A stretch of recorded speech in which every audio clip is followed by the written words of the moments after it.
What is going on? Welcome to a very special episode of the Nintendo Powercast where we're going to be diving deep into Tears of the Kingdom theories.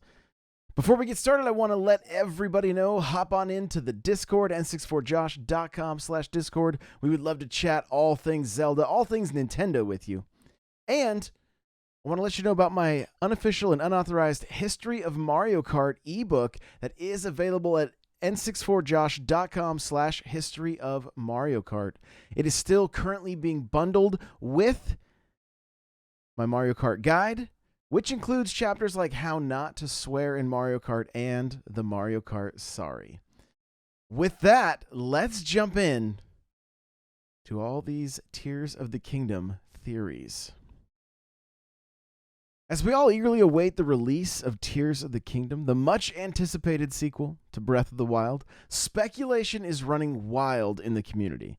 Today, we're going to focus on one of the most intriguing aspects of the upcoming game, Link's mysterious arm. With so many theories floating around, it's time for us to explore some of the most interesting ideas, and I'm going to share some of my thoughts on this captivating topic. So, grab your Master Sword, your Hylian shield, and let's dive in to the world of Hyrule.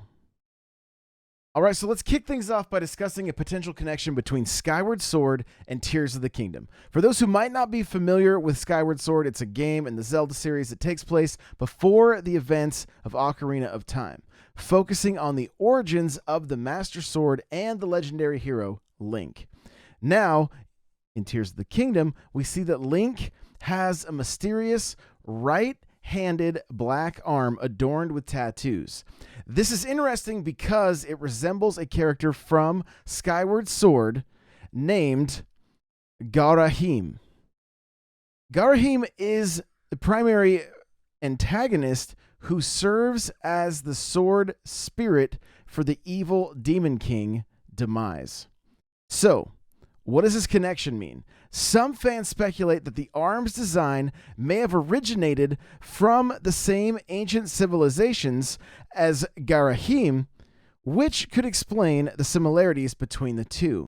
Others believe that the arm's power could be tied to the same source as Garahim's, hinting at a shared origin between the characters and their powers.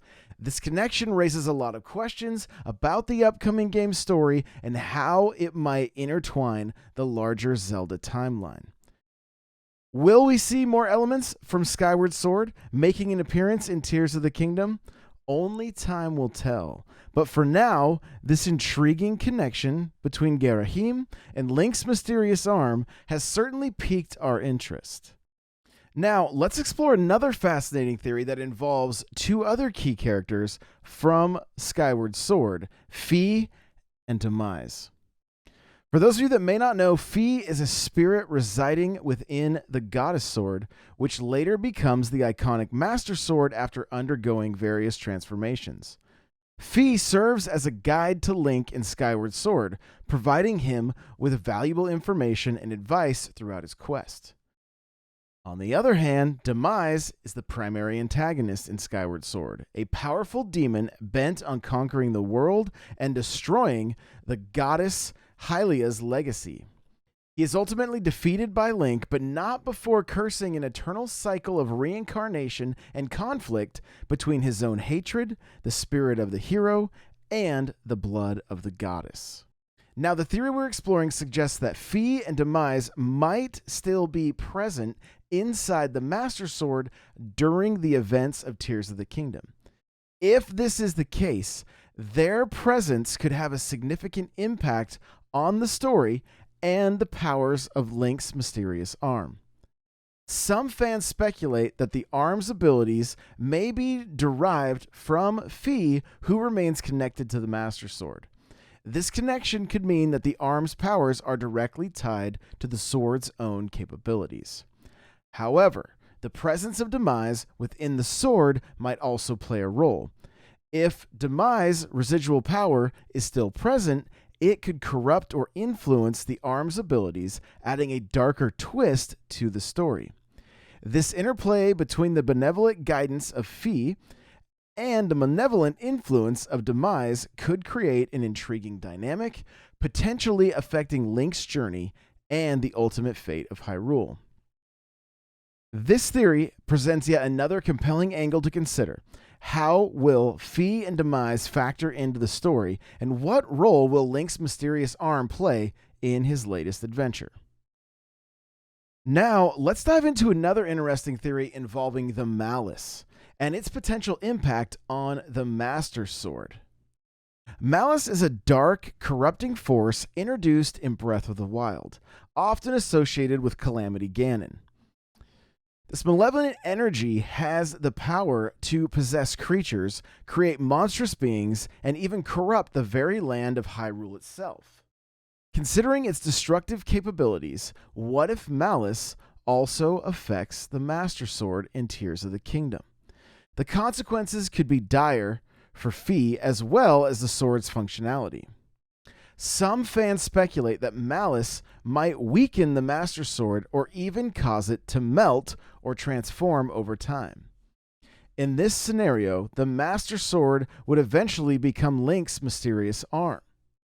This would mean that the new arm's abilities are directly tied to the power of the Master Sword, potentially enhancing or altering its capabilities. As Link faces a malice-infected world, his mysterious arm could play a crucial role in combating the Dark Force.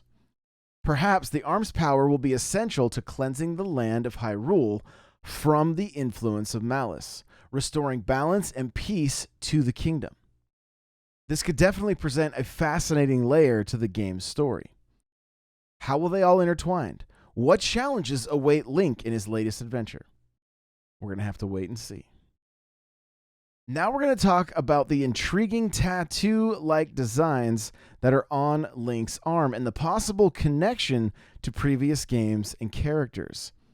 So the intricate tattoo design on Link's arm have garnered a lot of attention and speculation from fans.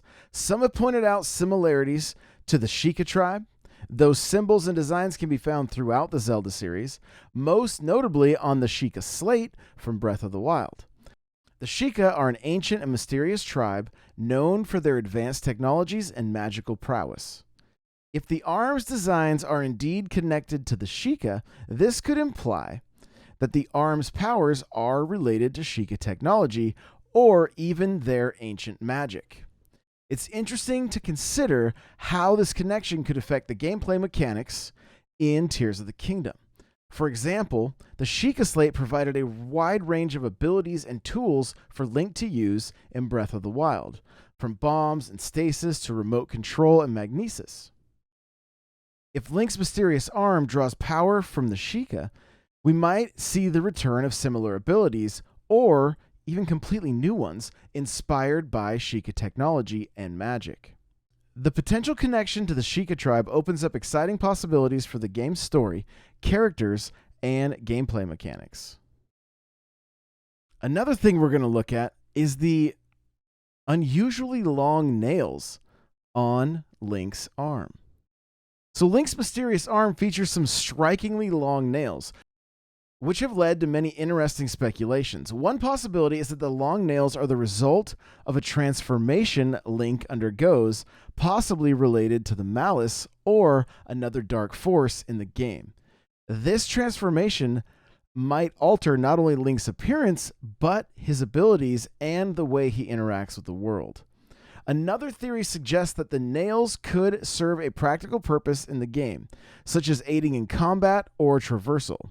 For example, the long nails could be used as a weapon, allowing Link to slash at enemies or even grip and climb surfaces more effectively.